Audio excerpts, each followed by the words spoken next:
Hello students, my self doctor Richa Sharma. तो मैंने आपको लास्ट लेक्चर के अंदर डिस्कवरी ऑफ इलेक्ट्रॉन पढ़ाया था। आज हमारा एटॉमिक स्ट्रक्चर चैप्टर का थर्ड लेक्चर है, जिसमें मैं आपको डिस्कवरी ऑफ प्रोटॉन के बारे में पढ़ाऊंगी। ठीक है, चलिए स्टार्ट करते हैं। तो हेडिंग है डिस्कवरी ऑफ प्रोटॉन। यदि आप नोट्स बना रहे हैं तो आप साथ में लिखते भी जाइए, डिस्कवरी ऑफ प्रोटॉन। अब प्रोटॉन डिस्कवरी करी थी गोल्डस्टीन साइंटिस्ट ने। तो जैसे मैंने आपको लास्ट लेक्चर में इलेक्ट्रॉन डिस्कवरी पढ़ाई थी, तो इलेक्ट्रॉन डिस्कवरी थॉमसन साइंटिस्ट ने की, उसके 7 ईयर बाद प्रोटॉन डिस्कवरी हुई उसी एक्सपेरिमेंट के थ्रू। देखिएगा कैसे। सबसे पहले गोल्डस्टीन ने डिस्चार्ज ट्यूब लिया, एनोड और कैथोड लगाया, positive anode and negative cathode. वो यहाँ पर वैक्यूम पंप से गैस फिल कर दी, वैक्यूम पंप। तो उन्होंने क्या ऑब्जर्व किया कि कैथोड के बैक रीजन में शाइनिंग है, लेकिन थोड़ी सी, ज़्यादा शाइनिंग नहीं थी। कैथोड के बैक रीजन में थोड़ी सी ग्लोइंग आ रही थी, शाइनिंग आ रही थी। तो उन्होंने कैथोड की जो प्लेट होती है उसमें छोटे छोटे होल बना दिए, परफोरेटेड कैथोड यूज़ किया। तो कैथोड की प्लेट में छोटे छोटे होल बना दिए, तो शाइनिंग शानदार आ गई। तो मैंने लास्ट लेक्चर में आपको पढ़ाया था कि यहाँ एनोड का बैक रीजन शाइन कर रहा है, मतलब कैथोड से कोई रेज आ रही है, कैथोड रेज। कैथोड के बैक पोर्शन में शाइनिंग है, इट मीन्स एनोड से कुछ रेज आ रही हैं, तो उन्होंने उनका नाम रख दिया एनोड रेस।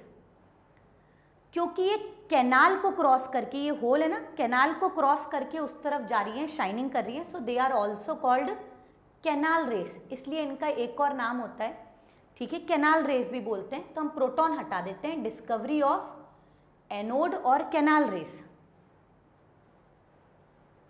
एनोड रेस और कैनाल रेस की डिस्कवरी हुई। बाद में पता पड़ा कि एक्चुअल में ये तो प्रोटॉन्स हैं। अब एक्चुअल डिस्कवरी मैंने आपको इलेक्ट्रॉन की डिस्कवरी के टॉपिक में भी समझाया था। देखिएगा, एक्चुअल में ये कोई रेज नहीं है, एक्चुअल में ये क्या है वो समझिएगा। ये डिस्चार्ज ट्यूब है, एनोड और कैथोड हमने यहाँ पे लगा दिया, वैक्यूम पंप से हमने गैस भी फिल कर दी, हाइड्रोजन, नाइट्रोजन, ऑक्सीजन गैस भी फिल कर दी। ठीक है। अब मैंने आपको लास्ट टॉपिक में समझाया था कि इलेक्ट्रॉन आके यहाँ पे कोलाइड करेगा, तो हाइड्रोजन में से इलेक्ट्रॉन चला जाएगा, हाइड्रोजन कैटायन बन जाएगा। नाइट्रोजन में से इलेक्ट्रॉन चला जाएगा, नाइट्रोजन कैटायन। ऑक्सीजन में से इलेक्ट्रॉन चला जाएगा, ऑक्सीजन कैटायन में कन्वर्ट हो जाएगा।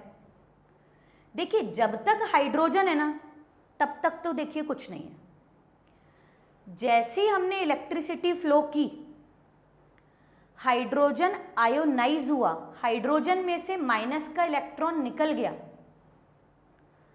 इलेक्ट्रॉन जाते ही हाइड्रोजन पे पॉजिटिव चार्ज आया। अब आप ही बताइए, हाइड्रोजन में से जो माइनस का इलेक्ट्रॉन निकला वो प्लस के पास अट्रैक्ट होके जाएगा, माइनस के इलेक्ट्रॉन प्लस के पास जाएंगे, वहाँ जाएंगे, शाइनिंग करेंगे, ग्लोइंग होगी। उन इलेक्ट्रॉन को हमने लास्ट लेक्चर में कैथोड रेज बोला।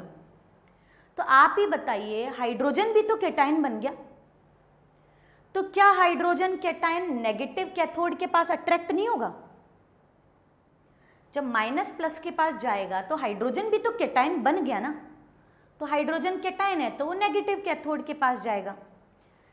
जैसे इसमें नेगेटिव चार्ज एनर्जी है, इसमें पॉजिटिव एनर्जी है, तो ये भी एनर्जी पार्टिकल, ये भी तो शाइनिंग कर रहा है, ये भी तो ग्लो कर रहा है। और ग्लो करता हुआ पार्टिकल उस डायरेक्शन में जाएगा तो वो आपको रेस के जैसा दिख रहा है, एनोड रेस। हमको ऐसा लग रहा है कोई रेस जा रही है, एनोड रेस। वो कोई रेस नहीं है। हमने जो गैस फिल करी है, उस गैस के कैटायन को ही हम क्या बोल रहे हैं? Anode rays. गैस का कैटायन वहां जा रहा है, उसको हमने नाम दिया एनोड रेस। आप नाइट्रोजन गैस फिल कर दीजिए, नाइट्रोजन में से इलेक्ट्रॉन निकलेंगे कैथोड रेस, नाइट्रोजन कैटायन बन गई एनोड रेस। आप ऑक्सीजन फिल कर दीजिए, ऑक्सीजन में से जो इलेक्ट्रॉन निकलेंगे कैथोड रेस, ऑक्सीजन कैटायन बन जाएगी एनोड रेस। तो एनोड रेस क्या है? Anode rays is a stream of gaseous cation, hydrogen cation, nitrogen cation, oxygen cation को ही हम एनोड रेस बोलते हैं। ठीक है, यहां तक समझ में आया? तो यदि आप थ्योरी लिख रहे हैं तो थ्योरी लिख लीजिएगा, Goldstein take a discharge tube and applied high voltage and low pressure and observe that some rays are emitted from anode to cathode called anode rays। अब मैं आपको यहाँ पे रीज़न एक्सप्लेन कर रही हूँ कि यहाँ पर परफोरेटेड कैथोड क्यों यूज़ किया। देखिएगा, यहाँ तो कोई होल नहीं बनाए प्लेट में, शाइनिंग शानदार थी। रीजन, क्योंकि इलेक्ट्रॉन का मास नेग्लिजिबल है। इलेक्ट्रॉन को यहां से वहां जाने के लिए ज्यादा स्पेस की जरूरत नहीं है, नेग्लिजिबल मास, आराम से क्रॉस कर जाएगा, आराम से यहां पे जाएगा, शाइनिंग आएगी। लेकिन हम एनोड रेस किसे बोल रहे हैं? Oxygen cation. ऑक्सीजन का मास थोड़ी ना नेग्लिजिबल है, इसे तो वहां तक पहुंचने के लिए स्पेस चाहिए, जगह चाहिए।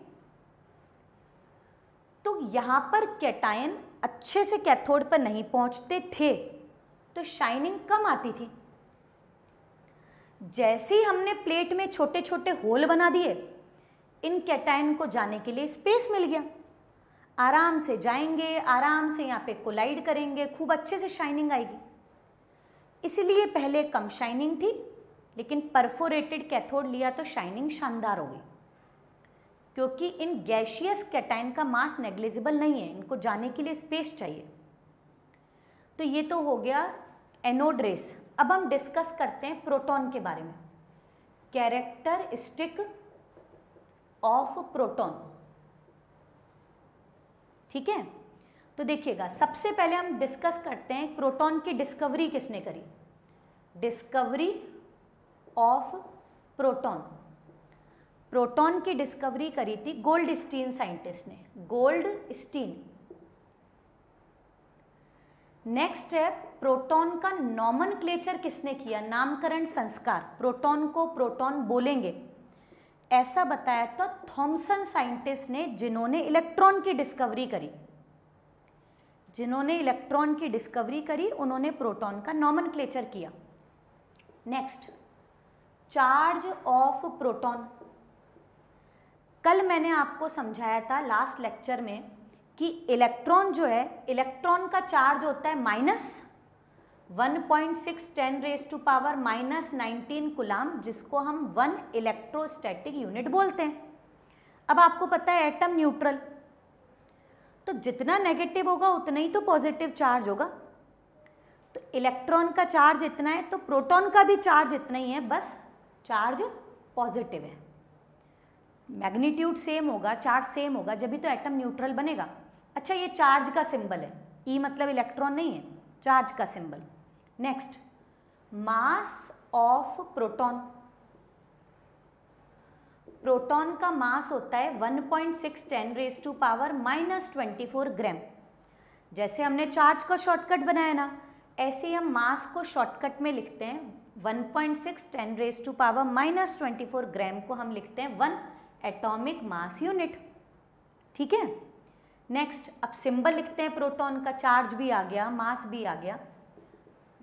किसी भी एटम पार्टिकल का सिंबल लिखो आप, तो ऊपर लिखिएगा चार्ज, नीचे लिखिएगा मास। तो चार्ज तो इसका हो गया +1, ठीक है, सॉरी, मास ऊपर लिखिएगा, मास कितना हो गया 1, और चार्ज कितना हो गया +1, +1 P1 प्रोटॉन का सिंबल। ठीक है, और लास्ट पॉइंट है कि एनोड रेस क्या है। एक्चुअल में एनोड रेस क्या होती है? एनोड रेस, अभी मैंने आपको समझाया, is a stream of gaseous cation. यहाँ जो गैस का कैटायन है, हम उसको ही एनोड रेस बोलते हैं। तो यहाँ पर एनोड रेस क्या है? Anode rays is a stream of gaseous cation, gas के कैटायन को ही एनोड रेस बोलते हैं। ठीक है, अब मैं आपको एक पॉइंट और बता देती हूँ, वो आप और सुन लीजिएगा। E/m वैल्यू जो अपन ने इलेक्ट्रॉन के लिए भी लिखी थी, स्पेसिफिक चार्ज, एनोड रेस के लिए E/m की वैल्यू जो है वो नॉट कांस्टेंट, वो कांस्टेंट ही नहीं है। मैं आपको वैल्यू कैसे बताऊं? फॉर एग्जाम्पल, ठीक है, एनोड रेस किसे बोलते हैं? गैस के कैटायन को, हाइड्रोजन कैटायन है। हाइड्रोजन कैटायन के लिए E/m की वैल्यू क्या होगी? ठीक है, अब हम यहां लिख लेते हैं हाइड्रोजन कैटायन है। हाइड्रोजन कैटायन के लिए E/m चार्ज कितना है हाइड्रोजन पे? +1। हाइड्रोजन का मास 1 AMU। ऑक्सीजन कैटायन को बोल रहे हैं अपन एनोड रेस, तो E/m क्या है? चार्ज तो वही +1, लेकिन ऑक्सीजन का मास तो चेंज हो गया, 16 AMU। नाइट्रोजन कैटायन, नाइट्रोजन पे चार्ज तो वही +1, लेकिन मास तो 14 AMU हो गया ना। आप देखिएगा कि एनोड रेज हम बोलते हैं गैस के कैटायन को, तो गैस चेंज होगी तो गैस का मास भी तो चेंज होगा। तो जब बार बार m की वैल्यू ही चेंज होती रहेगी, मास की वैल्यू, तो हम E/m कैसे फाइंड आउट करेंगे? तो प्रोटॉन के लिए E/m की वैल्यू कांस्टेंट नहीं होती, इट इज नॉट कांस्टेंट। तो E/m की कोई एक वैल्यू नहीं है कि हम यहाँ पे लिख सकें। ठीक है, तो ये प्रोटॉन के बारे में जितने भी पॉइंट्स थे वो मैंने आपको सारे समझा दिए हैं अच्छे से, इसकी थ्योरी भी हो गई, और प्रोटॉन से रिलेटेड उसका चार्ज, मास, सारी इंफॉर्मेशन मैंने आपको दे दिया है। Thanks for watching.